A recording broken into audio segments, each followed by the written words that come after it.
18 minutos, seguimos en Exitosa, la radio del Perú. Estamos enlazados telefónicamente con Carlos Caro Coria, abogado penalista.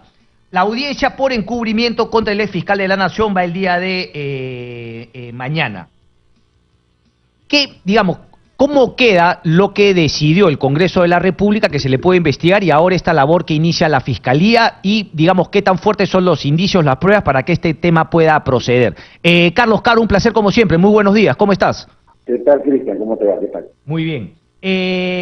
Carlos, a ver,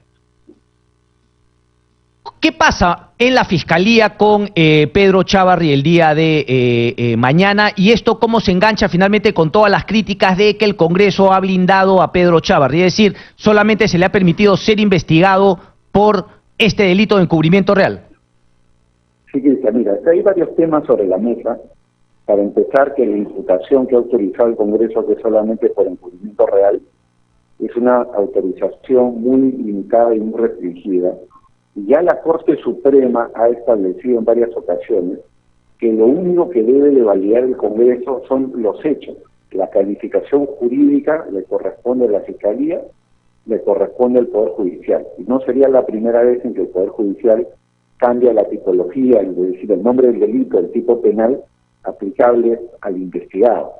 Porque, como repito, la potestad del Congreso es fijar hechos, no fijar delitos, porque ellos no son juristas, no son jueces ni fiscales. Entonces, no pueden ellos condicionar el delito que se debe investigar, más sí podrían condicionar los hechos de investigar.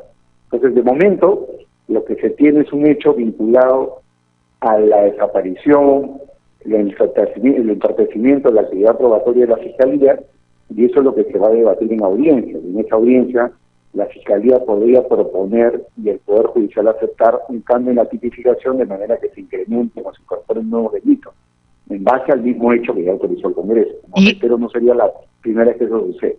Ok, o sea, ¿se podría ampliar más allá de los hechos que el Congreso ha planteado?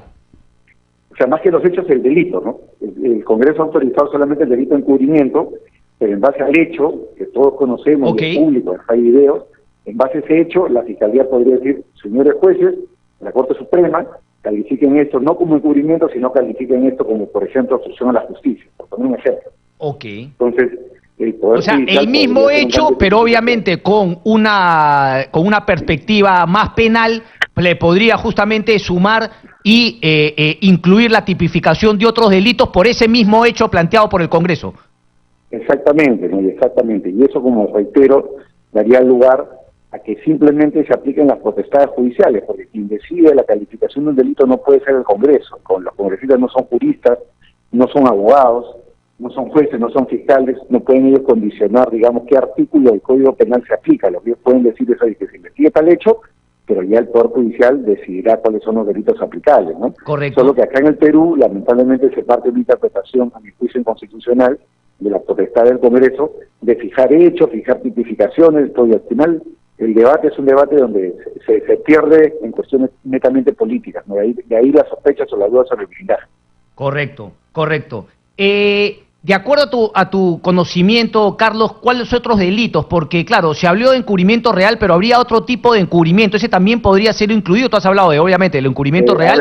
Que hace los delitos que estaban sobre la mesa eran encubrimiento real, desaparición de pruebas, encubrimiento personal, porque la Fiscalía postulaba que el señor Chávarri habría tratado de favorecer a personas investigadas por el grupo de los Cuellos Blancos, encubrimiento personalísimo. También estaba sobre la mesa el delito de asociación para delinquir, que fue rechazado, y el delito de obstrucción a la justicia, ¿no? Entonces, el Poder Judicial podría revivir algunos de estos delitos que habían sido archivados por el Congreso, en base a esta potestad que ya reconoció la Corte Suprema, de poder recalificar los hechos planteados por el Congreso. Correcto.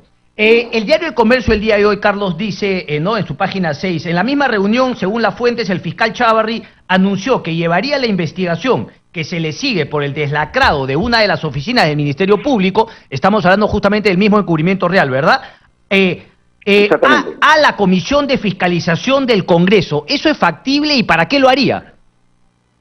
Mira, no tendría ningún sentido porque son dos cosas completamente paralelas, ¿no? La justicia penal ya se activó como consecuencia de la autorización dada por el Congreso, pues si Chávarri dentro de su estrategia plantea retornar el caso a nivel, digamos, de las comisiones investigadoras, porque hay investigaciones paralelas, eso es algo que no paralice en lo más mínimo ya la autoridad del Poder Judicial. Correcto. Ok, me queda claro ese tema. Quiero pasar a otro, Carlos, por favor, si me permites. La estrategia, porque claro, inmediatamente a uno dicen, no es sinceramiento, es estrategia. Ahora, claro, uno se olvida, claro, lo dice seguramente, no sé con qué intención, pero podría ser también que una estrategia legal pasa justamente por decir, oye, mi mejor estrategia legal es sincerarme y decir toda la verdad. Es factible también. ¿Cómo ves esta estrategia de Luis Castañeda Locio de, a diferencia de los otros acusados por barata de haber recibido dinero en campaña, para campaña, y hago la expresión campaña no para defender a Castañeda Locio, sino porque los propios Odebrecht se han encargado de buscar asesoría legal que les garantice que el aporte a campañas no era delito, por más que lo hayan hecho de manera oscura, poco transparente? Eso fue lo primero que hizo Odebrecht. Pero ahora, algunos políticos también están planteando la estrategia de decir, bueno, sí, yo recibí dinero, por lo tanto, ¿qué intentan? ¿Salirse de la figura de lavado de activos? Claro, yo lo que creo que están tratando, digamos, de contrariar las estrategias que han llevado a que la gente esté en prisión preventiva, ¿no?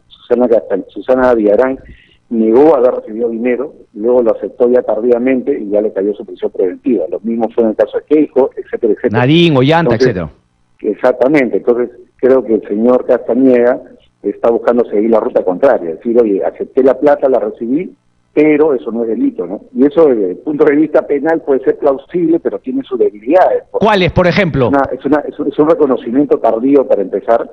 En segundo término, no ha sido una recepción de dinero transparente.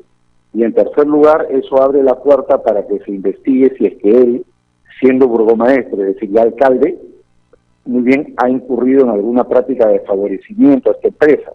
Entonces, claro, para que sea el favor recibido a cambio de luego la devolución de otro favor. Exactamente, con lo cual podría no haber específicamente un caso ya de lavado de activos, sino podría haber un caso de corrupción. Claro, de coima. Porque de repente en el camino recibió otra plata vinculada, digamos, a alguna de las concesiones o algunos de los contratos que tenía con estas empresas. Correcto, pero tú también has planteado en columnas anteriores, Carlos, las debilidades que hay más bien en la otra hipótesis que maneja la Fiscalía, que es justamente no aplicarles la figura de lavado de activos. ¿Cuál te parece, desde tu punto de vista de abogado, que sería la mejor, o por lo menos han sido tantas las que han incurrido en el planteamiento de negar que, con los resultados que hoy conocemos, todos habiendo pasado por prisión preventiva, que valía la pena desde un punto de vista estratégico plantear una estrategia distinta?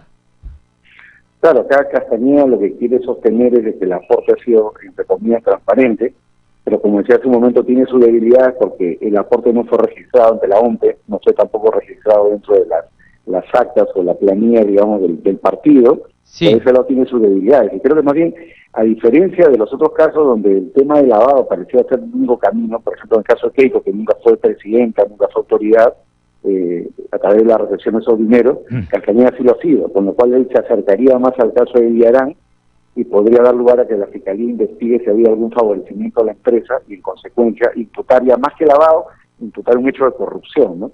O sea, Carlos, eso, digamos, Perdón. No, te preguntaba, o sea, quizá la que mejor debió plantear la hipótesis de intentar sincerar era Keiko Fujimori, justamente por el hecho de no haber sido gobierno. Exactamente, por ese lado, si hubiera aceptado desde el día 1 haber recibido el dinero como aporte de campaña, podría haber tenido mejores argumentos de defensa. Para empezar, credibilidad, ¿no? Que es clave en una defensa penal en un caso complejo, ¿no? Tener credibilidad ante el tribunal, tener credibilidad ante el juez, ante la Fiscalía, ¿no? Por más de que yo no acepte los cargos, pero acepto los hechos, ¿no? Esa tal vez hubiera sido una estrategia que le hubiera favorecido. ¿Qué tendría que demostrar Castañeda Locio para un poquito fortalecer su planteamiento, su estrategia? O sea, demostrar que ese dinero sí entró a la campaña y que se gastó en esto y en lo otro, más allá de que obviamente ya habría incurrido en faltas por no haberlo hecho en su momento, por no haberlo hecho de manera transparente, etcétera. Efectivamente, ¿no? Demostrar que la plata ingresó al partido, que no se la quedó él, y demostrar de que no había ningún acto de favorecimiento a la empresa durante su gestión, ¿no? Ese es un tema que la Fiscalía en este momento seguramente está investigando, porque si recibe plata como candidato, puede ser de que haya también recibido plata como funcionario, ¿no? Y es una hipótesis que no se puede cerrar sino hasta que la investigación esté avanzada. Claro, es alucinante, claro. Te entiendo perfectamente cuando dices que la más llamada a aplicar esa estrategia era justamente Keiko Fujimori. Yo lo comentaba ayer, no sé si tú me corregirás, pero incluso cuando José Domingo Pérez habla de estos $200.000 que Klimper habría entregado a un medio de comunicación, más bien eso ayudaría a decir que sí, se recibió ese dinero y que efectivamente se gastó en campaña. Efectivamente, pues a Keiko no le están imputando haberse quedado con el dinero, ¿no? A diferencia de Amalia y Heredia, que el dinero que sobró de la campaña de Odebrecht se lo habrían llevado a su cuenta personal. En el caso de Keiko no se le ha imputado eso, lo que se le ha imputado es que el partido ha recibido y que el partido se gastó la plata en la campaña. Esa parece la imputación y ahí, digamos, la Fiscalía, con una buena aceptación de parte de Keiko, hubiera tenido el caso mucho más complicado, más cuesta arriba, porque tendría que probar que ella sabía del origen ilícito y de que la plata efectivamente tenía origen ilícito. Carlos, ¿y no sería incluso más fuerte el planteamiento de defensa, tanto de Castañeda, los que están vinculados en este tema de aporte de campaña, ¿no?, por parte de Odebrecht, también sincerar, porque, seamos honestos, como Odebrecht deben haber habido por lo menos muchas empresas que le han aportado también a las campañas de estos políticos en esa misma manera, con dinero en efectivo, o sea, deben haber habido 1000 empresas que han aportado de esa manera, no solamente Odebrecht. Eso también podría ayudar como argumento de defensa, ¿o no? Eso podría ayudar como argumento de defensa en la medida que hay un sinceramiento respecto de las cuentas pero nadie quiere sincerar. y los dineros recibidos de parte de esas empresas, pero siempre la Fiscalía tendrá el siguiente argumento, ¿no? Claro, esas empresas, por más de que hayan ocultado el aporte, no son empresas que estén investigadas por corrupción, ¿no?, a diferencia de Odebrecht. Claro. Hay un dato que puede ser de Claro, pero tú también lo planteabas en tu columna, Carlos, que justamente para Odebrecht también se va a tener que probar de parte de la Fiscalía que esta gente que recibió el dinero presumía que venía de fuente ilícita. Exactamente, y con ello, para ello no basta con decir que venía de la caja 2 o caja de coima. Por eso. El objetivo no es suficiente, tendría que probarse el origen ilícito. Claro, por eso digo, y si dices que por decir un nombre te aportó también Grañe Montero, también tendría que probarse lo mismo que vino de una caja negra que no necesariamente la tiene, pero justamente es que no se entiende la incapacidad de sincerar las cosas y de justamente cerrarse en ese tema. Una última, Carlos, porque la jueza la fiscal de la Nación, Zoraida Ábalos, ha decidido archivar el caso de César San Martín, quien llamaba a Walter Ríos y le pedía un favorcito. Claro, son cosas que pasan en nuestro país, ¿no? A veces a uno lo protegen y por los mismos hechos o incluso menores a uno finalmente le dicen vinculado a los cuellos blancos. Lo que yo quiero preguntarte es, ¿qué jurisprudencia queda sentada respecto a este archivamiento? Porque lo mismo tendría que aplicar para otras personas que también han tenido una conversación con Walter Ríos o con César Inostroza, con alguno de los hermanitos, porque se tiene que medir con la misma vara a todos, o si no, ¿de qué vamos? Sí, yo tengo la impresión, Cristian, de que la misma suerte van a seguir los demás casos. Porque deberían. Para que haya tráfico de influencias, lo que se requiere probar es que ha habido una venta de influencia. Ojo que una cosa es el tráfico de influencia en el sentido coloquial, literal, oye, yo ejerzo el tarjetazo, presiono, pero el tráfico de influencia en términos legales y penales, conforme a la definición del artículo 400 del Código Penal, implica una contraprestación, es decir, tendría que haberse probado que San Martín, a cambio de ejercer la influencia, iba a cobrar un dinero o iba, digamos, a recibir un favorecimiento, en este caso de parte de un familiar, porque él estaba llamando para ejercer, digamos, un favor para un familiar, ¿no? Claro, seguramente la Fiscalía no ha podido probar eso y por eso que archivó el caso, ¿no? Claro, pero va a aplicar lo mismo. Entonces, a lo que voy es que la sola conversación en plan, oye, hermanito, ayúdame con esto, no es un delito. No es un delito, pero a lo que voy es que en otros casos, sí, la sola conversación prácticamente a la gente la ha dejado sin chamba, la ha votado, tararí, tarará, y a otros prácticamente pasan piola. Claro, pero tengamos en cuenta de que eso ya implica más bien un trato en el plano laboral o en el plano administrativo sancionador, disciplinario, ¿no? Pero en términos penales, si tú no demuestras que hay un beneficio de parte del que ejerce el tarjetazo, entonces no hay delito, ¿no? Y esa regla, bueno, es la regla del sistema, la regla de la ley, pero como tú bien dices, a otros les han aplicado, digamos, otro tipo de consecuencias independientemente del tema penal. Carlos Caro, un placer como siempre, gracias. Muchas gracias, Cristian.